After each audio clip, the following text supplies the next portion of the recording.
Dengan kondisi seperti sekarang ini kan kita juga jadi bertanya-tanya, apakah target pertumbuhan ekonomi yang dipatok oleh Presiden Prabowo 8% itu bisa tercapai?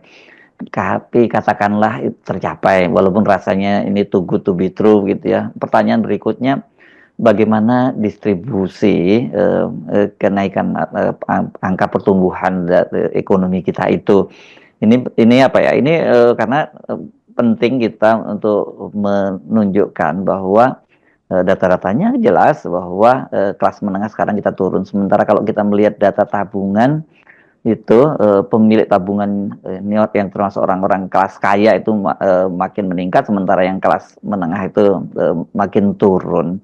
Jadi ini yang sering kita sebut sebagai apa ya, distribusi yang tidak merata, bahkan kemudian ada Gini rasionya gitu secara teknik. Ya, ini terjadi ya ketimpangan lah, kesenjangan yang sangat tinggi antara kelas ekonomi orang kaya dengan kelas menengah, apalagi dengan orang miskin.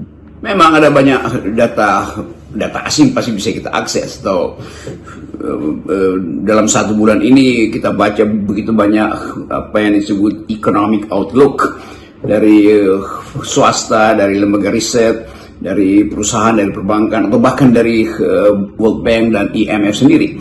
Kan semua data itu harus kita pakai sebagai acuan untuk membuat proyeksi tahun depan, membuat proyeksi 6 bulan ke depan, membuat proyeksi minggu depan. Kan itu yang dimaksud sebagai upaya untuk memanfaatkan forecasting supaya ada semacam ya, bisnis plan yang teratur. Partai politik mungkin lagi berupaya untuk mengintip di mana letaknya perekonomian kita, mereka cari data luar negeri.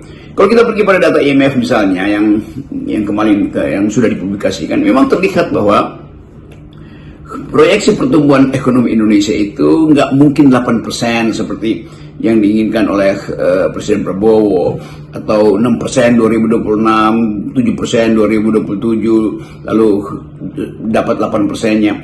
Karena 5% itu kira-kira proyeksi yang agak konservatif, dan di dalam data itu Indonesia tumbuh 5% itu dalam 2 tahun ke depan. Artinya itu stagnan juga karena jauh di bawah yang diinginkan, yaitu menuju 8%.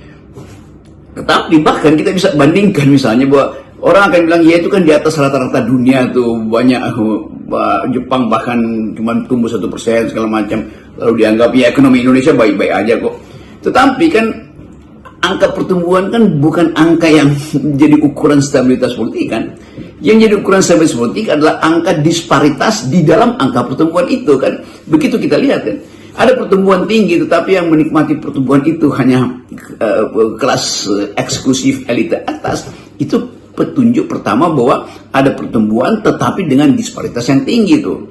Kan begitu.